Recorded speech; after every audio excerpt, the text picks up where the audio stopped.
Jack nodded, as much for the sake of agreeing as anything, and by tacit consent they left the shelter and went toward the bathing pool.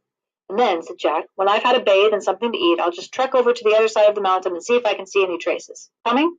"But the sun's nearly set." "I might have time." They walked along, two continents of experience and feeling, unable to communicate. "If I could only get a pig." "I'll come back and go on with the shelter." They looked at each other, baffled in love and hate. All the warm salt water of the bathing pool and the shouting and splashing and laughing were only just sufficient to bring them together again. Simon was not in the bathing pool as they had expected. When the other two had trotted down the beach to look at the mountain, he had followed them for a few yards and then stopped. He had stood frowning down at a pile of sand on the beach where somebody had been trying to build a little house or hut. Then he turned his back on this and walked into the forest with an air of purpose. He was a small, skinny boy, his chin pointed, and his eyes so bright they had deceived Ralph into thinking him delightfully gay and wicked. The coarse mop of black hair was long and swung down, almost concealing a low, broad forehead. He wore the remains of shorts, and his feet were bare like Jack's, always darkish in color. Simon was burned by the sun to a deep tan that glistened with sweat. He picked his way up the scar, past the great rock where Ralph had climbed on the first morning, then turned off to his right among the trees. He walked with an accustomed tread through the acres of fruit trees, where the least energetic could find an easy if unsatisfying meal. Flower and fruit grew together on the same tree, and everywhere was the scent of ripeness and the booming of a million bees at pasture. Here the little ones who had run after him caught up with him. They talked, cried out unintelligibly, lugged him toward the trees.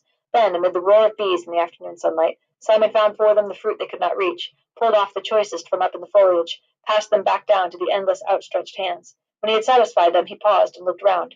The little ones watched him inscrutably over double handfuls of ripe fruit. Simon turned away from them and went where the just perceptible path led him. Soon high jungle closed in. Tall trunks bore unexpected pale flowers all the way up to the dark canopy where life went on clamorously. The air here was dark too, and the creepers dropped their ropes like the rigging of foundered ships. His feet left prints in the soft soil, and the creepers shivered throughout their lengths when he bumped them. He came at last to a place where more sunshine fell.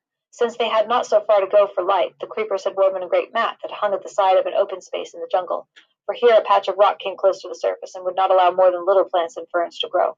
The whole space was walled with dark aromatic bushes, and was a bowl of heat and light. A great tree, fallen across one corner, leaned against the trees that still stood, and a rapid climber flaunted red and yellow sprays right to the top. Simon paused. He looked over his shoulder as Jack had done at the close ways behind him, and glanced swiftly round to confirm that he was utterly alone. For a moment his movements were almost furtive. Then he bent down and wormed his way into the center of the mat. The creepers in the bushes were so close that he left his sweat on them, and they pulled together behind him. When he was secure in the middle, he was in a little cabin, screened off from the open space by a few leaves. He squatted down, parted the leaves, and looked out into the clearing. Nothing moved but a pair of gaudy butterflies that danced round each other in the hot air. Holding his breath, he cocked a critical ear at the sounds of the island. Evening was advancing toward the island. The sounds of the bright, fantastic birds, the bee sounds, even the crying of the gulls that were returning to their roosts among the square rocks, were fainter. The deep sea, breaking miles away on the reef, made an undertone less perceptible than the susurration of the blood. Simon dropped the screen of leaves back into place. The slope of the bars of honey-colored sunlight decreased. They slid up the bushes, passed over the green candle-like buds, moved up toward the canopy, and darkness thickened under the trees. With the fading of the light, the riotous colors died, and the heat and urgency cooled away. The candle buds stirred. Their green sepals drew back a little, and the white tips of the flowers rose delicately to meet the open air. Now the sunlight had lifted clear of the open space and withdrawn from the sky. Darkness poured out, submerging the ways between the trees till they were dim and strange as the bottom of the sea. The candle buds opened their white flowers, glimmering under the light that pricked down from the first stars. Their scent spilled out into the air and took possession of the island.